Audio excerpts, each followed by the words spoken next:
Olá, vamos iniciar a terceira aula do módulo 6, Controle Fitossanitário em Olerícolas. Nesse módulo, nós vamos tratar sobre as plantas daninhas, também chamado de ervas daninhas ou simplesmente mato, entre outras denominações comuns. Esse termo se refere a qualquer espécie de planta que de alguma forma interfere nas atividades humanas. Tá? Ou seja, entre algumas definições, a gente pode dizer que é uma planta para ser considerada daninha em algum momento e não em outro, podendo ser considerada útil, inclusive ao ser humano. Eu vou dar o exemplo aqui das punk, né? Que são as plantas alimentícias não convencionais. Por exemplo, espécies que são consideradas daninhas numa horta convencional podem ser utilizadas como fonte de alimento e para comercialização em uma horta que tem um sistema diferente de produção, como o orgânico, o agroflorestal ou mesmo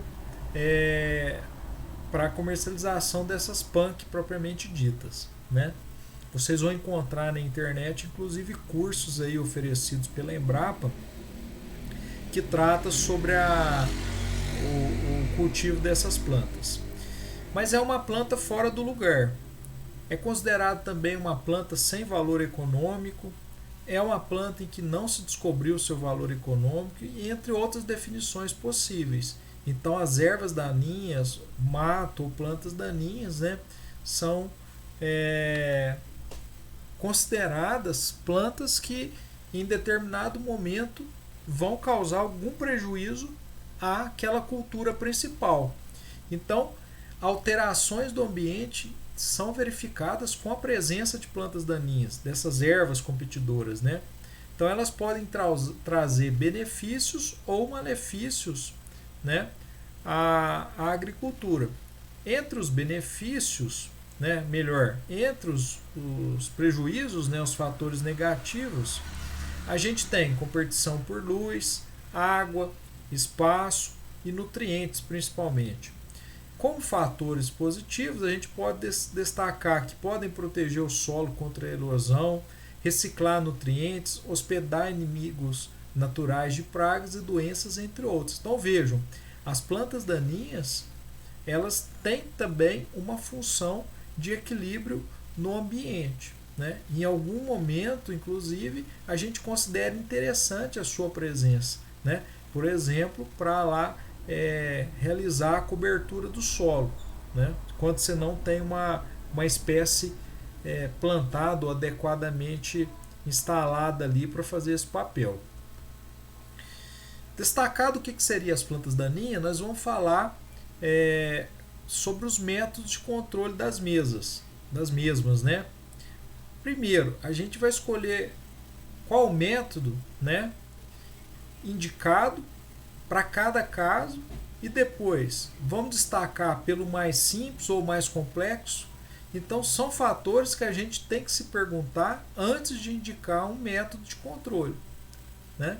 É óbvio que existem métodos que são muito baratos, que podem ser ou devem ser realizados pelo próprio olericultor ou pela família dele, ou pela dona de casa lá na sua pequena horta doméstica, e outros métodos que são mais complexos, né? Que demandam aí, inclusive, a prescrição de um engenheiro agrônomo ou técnico em agropecuário, como é o caso do controle químico, em que se indica o uso de herbicidas. A integração de todos os métodos que nós vamos destacar aqui nessa videoaula denomina-se manejo integrado de plantas daninhas. Do mesmo modo que nós vimos lá o manejo integrado de pragas e manejo integrado de doenças, né? Então, o manejo integrado de plantas daninhas seria a utilização de todos esses métodos de forma integrada, de modo a ter um manejo mais conveniente para aquele caso em que o olericultor está conduzindo a sua horta, e também com menor agressão ao meio ambiente e, obviamente, né, esperando-se a manutenção da saúde do trabalhador com o menor custo possível. Então, começando aqui pelo manejo preventivo, a gente destaca o uso de práticas que podem prevenir a introdução ou estabelecimento ou disseminação de algumas espécies problemas em áreas que ainda não exista aquela espécie, né? ou áreas em que ela ainda não infesta. Essas áreas, pessoal, a gente pode comentar que pode ser um país todo, um estado, um determinado município ou região, ou mesmo dentro de uma pequena horta, né? Por exemplo, pode existir alguma planta daninha muito severa lá na Austrália, não existente no Brasil. Então, o que é o manejo preventivo? A gente evitar que essa espécie, né, seja introduzida no nosso país. Mas depois dela introduzida no nosso país, na nossa região, no nosso estado, o que a gente tem que fazer? Nós vamos tentar impedir a introdução dessa espécie na nossa horta.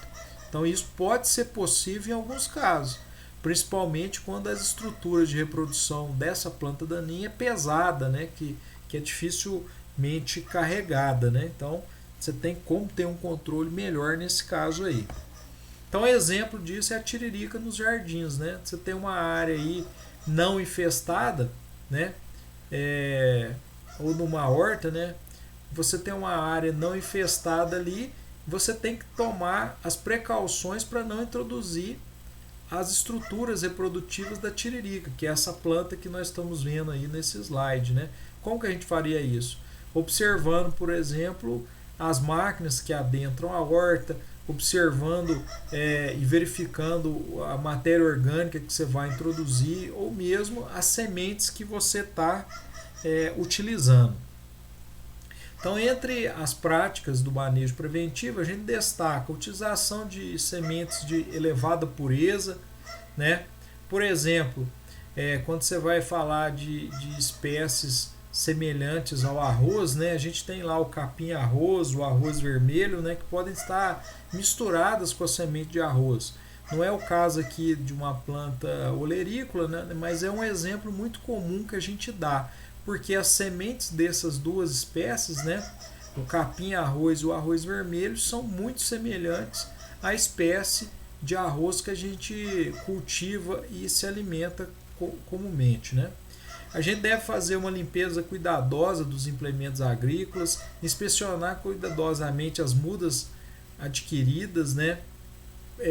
Principalmente aquelas mudas que são produzidas em substrato com solo, que é um tipo de substrato em desuso, mas ainda pode existir em algumas regiões. Por quê? Eu já não falei da tiririca, então existem lá estruturas de tiririca que podem ser transportadas naquele local, né? E depois essa espécie instalada numa área, o seu manejo fica mais difícil, tá? A gente deve inspecionar toda a matéria orgânica proveniente de outras áreas, limpar os canais de irrigação quando for o caso, né? E colocar os animais comprados em quarentena. Por quê? Muitas plantas daninhas podem ser transportadas tanto nos pelos desses animais, cavalos, bois, né, quanto também no próprio esterco, né? Outra prática de controle seria o controle cultural, que consiste no uso de práticas comuns ao bom manejo da água, do solo, como por exemplo a rotação de cultura, a variação do espaçamento da cultura, o uso de cobertura verde, entre outros. Essas práticas normalmente fazem com que a gente consiga uma redução no banco de sementes de espécies daninhas. Verifiquem lá maiores detalhes sobre banco de sementes na nossa apostila. Então, quando a gente tem aqui uma redução no espaçamento de uma cultura, há um maior sombreamento na entrelinha, né? E isso faz com que haja uma menor insolação naquele local e, consequentemente, uma redução do tamanho das plantas daninhas.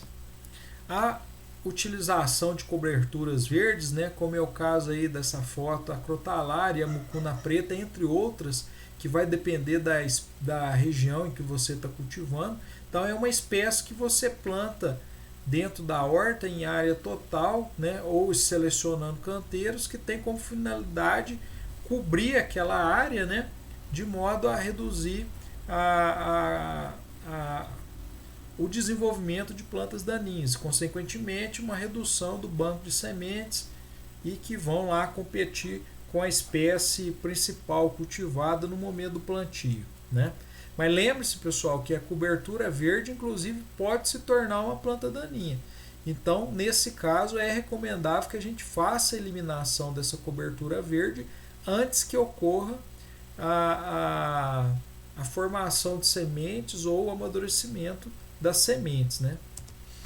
Uma outra prática aí seria a utilização da cobertura morta, como é o caso do plantio direto. Então aqui vocês veem aí várias imagens, né, onde que o plantio direto inclusive reduz a presença de espécies como a própria tiririca, né? Mas ela tem como vantagem uma redução na variação da umidade relativa e temperatura no solo, que isso é favorável inclusive para a espécie que a gente está cultivando. É considerada uma barreira à emergência dessas plantas daninhas, né, que algumas, a maioria delas vai precisar de uma insolação direta ali naquele local, ou mesmo formando uma barreira física, né, que impede a germinação daquelas sementes, né? E por alelopatia também, né? Que a alelopatia nada mais é do que a deposição de alguns compostos químicos da própria espécie utilizada na cobertura morta contra aquelas plantas daninhas que estão ali naquele local, né? Então você tem a opção de realizar o plantio direto para algumas espécies. Isso foi visto em módulos anteriores, vocês devem se recordar, né? Uma outra prática de controle muito comum é o controle mecânico, né? Nesse caso, os métodos vão desde o ranquio manual, que a gente denomina de monda, né? A capina manual, a roçada e o cultivo mecanizado. Então, a monda é a prática mais simples, né? Que a pessoa manualmente vai lá no canteiro retirar seletivamente aquelas espécies indesejadas, né? As plantas daninhas. Você pode realizar essa prática também nos viveiros, né? Como eu já disse, ou nas sementeiras, né? Então, enfim, é uma prática que demanda uma grande mão de obra, não há dúvida, né? Porém, é uma prática das mais eficientes, porque ali o trabalhador consegue visualizar e arrancar realmente só aquela espécie que está competindo ou irá competir, né? A capina manual, que é utilizado com enxadas, né? Pequenos instrumentos aí, essas se deve ter um maior cuidado, porque conforme você realizar essa capina, você pode danificar as plantas desejáveis, né? Aquela espécie que você está plantando na sua horta. A roçada, né? Que pode ser feita tanto mecanizada quanto manualmente, utilizando foicinhas, né? Facões ou roçadeiras mecânicas. E o cultivo mecanizado. O cultivo mecanizado consiste no quê? Em arações sucessivas, gradagens e a utilização de enxadas rotativas ou rotoencanteiradores, né? Como vocês estão vendo aí na imagem com esse trator aí à direita. Essas práticas, né, de preparo do solo são sempre uma forma eficiente no controle dessas plantas daninhas, naquele estágio aonde que elas estão num pequeno tamanho, né, nos estádios iniciais e previamente ao plantio da tua espécie principal, né? Isso seria interessante ser feito, né? Pode ser feito, aliás, tanto utilizando equipamentos de atração animal quanto equipamentos tratorizados, como a gente vê nessa imagem, né? Essa prática tem uma baixa eficiência, né? Quando é realizado sob chuva, então você vai lá, gradeia, né? Mata aquelas plantas daninhas que estão ali germinadas, com aquela chuva no prazo aí de poucos dias, né? 3, 4, 5 dias, dependendo da espécie. você já tem uma nova leva de plantas daninhas, né? Há uma dificuldade no controle de plantas daninhas na própria linha do cultivo, então nesse caso a prática feita tem que ser manualmente ou utilizando pequenas enxadas, né? E é ineficiente para plantas daninhas que se reproduzem por partes vegetativas, como por exemplo são as gramas, né? As gramas cedas, as gramíneas em geral aí que tem essa reprodução por partes vegetativas, entre outras. Controle físico, essa é uma técnica interessante, né? Porém bem menos utilizada que os controles anteriores. São técnicas que utilizam de vários processos físicos, como por exemplo o calor, o vapor, a água, né? A gente sabe, por exemplo, o calor, né? Que temperaturas de 45 a 50 graus Celsius já podem danificar e matar as células de uma planta daninha já em formação, né? uma espécie no desenvolvimento inicial. Muito embora existem várias plantas que têm aí inclusive um aumento no crescimento das plantas, né, diante da quebra de dormência, né, por conta dessas temperaturas mais altas, principalmente pela queima. As sementes resistem bem ao calor, então essa prática física ela já é mais complicada. Por outro lado, né, a aplicação de vapor já é uma técnica mais cara, mas porém utilizada, mas principalmente numa olericultura onde se produz sob casa de vegetações. Então existem equipamentos que aplicam vapor de água nos canteiros, fazendo com que haja ou leve à morte, né, dessas sementes ali no canteiro, ou ainda aquelas plântulas ou plantinhas nos estádios iniciais de desenvolvimento. A outra prática seria por inundação, né? Aqui a gente está dando uma observada, né? Apesar de mais uma vez não ser o tema da nossa disciplina, mas uma cultura muito comum é o arroz inundado, né? Então essa prática de inundação das áreas onde se produz arroz vai levar à morte, né, da maior parte das espécies de plantas daninhas, mas há uma limitação porque existem algumas plantas daninhas que resistem a essa inundação. Aqui é um exemplo, né, que é o Cipérios ira, né, que é um tipo de tiririca do brejo ou tiririca de três quinas, junquinho, né? Então você tem aí essa limitação. Aqui a gente tem equipamentos que já são encontrados no mercado, mas muito pouco utilizados, né? Como por exemplo o lança-chamas, né? Que a gente observa aqui nessa imagem à esquerda, que tem lá acoplado ao trator, né? Um queimador, pode ser um queimador a gás ou o próprio óleo daquele equipamento. A gente tem equipamentos mais modernos que podem utilizar descargas elétricas, né, em elevada voltagem aí que fazem com que haja a morte dessas plantas daninhas aí, e a utilização de cobertura de solo com polietileno, né? Então há uma elevação na temperatura nesse local onde é realizado o plantio. E há também o impedimento físico, né? Porque aquela cobertura ali vai impedir que haja a saída dessa planta em desenvolvimento daquele ambiente. Mas essa prática de cobertura do solo, eu destaco que não é recomendado para áreas infestadas por tiririca. Deve-se utilizar somente em pequenas áreas, ou deve-se não, né? Mas é uma prática mais utilizada em pequenas áreas, em hortas, devido à dificuldade de se instalar essa cobertura plástica, e é considerado um método eficiente não só para controle de plantas daninhas, mas também para controle de fitonematóides. Além de haver algumas vantagens aí que vocês podem verificar no vídeo que eu postei junto a esse material aqui no roteiro de aula, correto?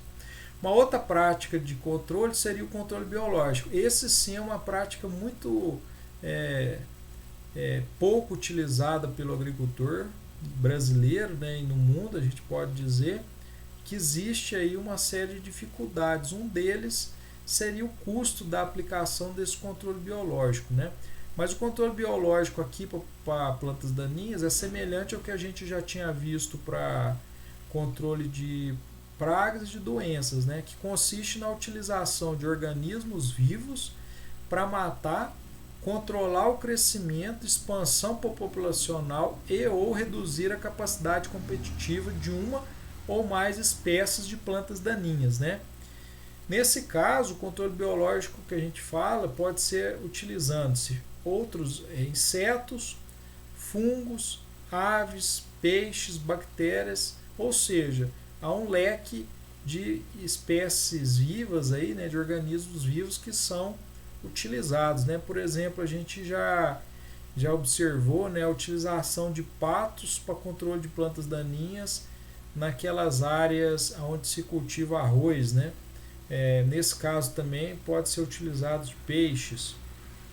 Então, existem alguns estudos com a utilização de fungos, né, que são, se você tem um fungo que é exótico ao Brasil e uma planta daninha também exótica ao Brasil, então se você vai lá e importa aquele fungo, né, multiplica ele em condições laboratoriais e aplica naquela área com a presença daquela planta daninha exótica, né? Então isso vem sendo bastante utilizado, estudado, né, nas universidades aí de agronomia no Brasil, né? Então aqui um exemplo, né, que é o controle biológico da palma. Vocês vão perguntar aí, mas a palma não tem a ver com a nossa disciplina aqui de olericultura, né? Não tem, mas é um caso que vocês podem extrapolar para outros, né, como uma forma de conhecimento. Essa palma ela foi introduzida lá na Austrália e ela dominou lá grandes áreas, né, de regiões de clima seco na Austrália. O que eles tiveram que fazer? Eles tiveram que importar, né, essa broca que não existia na Austrália, que é o Cactoblastis cactorum. Então essa broca que foi importada lá dos países de origem daquele cactus, né? E foi soltado, foram soltas, né, essas mariposas para que houvesse essa oviposição lá dentro do cactus. Então o que essa broca faz? Ela vai se alimentar ali do limbo foliar, né, de todo o cactus e fazendo assim com que haja uma redução populacional dessa planta, que no caso tornou-se daninha lá naquele país. Então esse foi um case, né, um caso de sucesso de controle biológico utilizando um inseto, né? Por fim, pessoal, a gente tem um controle químico, que nada mais é do que a utilização de produtos químicos, ou seja, herbicidas, para o controle de plantas daninhas. Na nossa apostila também, a gente destaca, né, várias classificações dos herbicidas que são utilizados aqui no nosso país. Esses herbicidas têm como vantagens o controle em épocas chuvosas. É lógico que você não pode aplicar o herbicida e logo em seguida chover, né? Para a maioria deles, existem herbicidas que são específicos que podem e devem ser feitos nesse caso, né?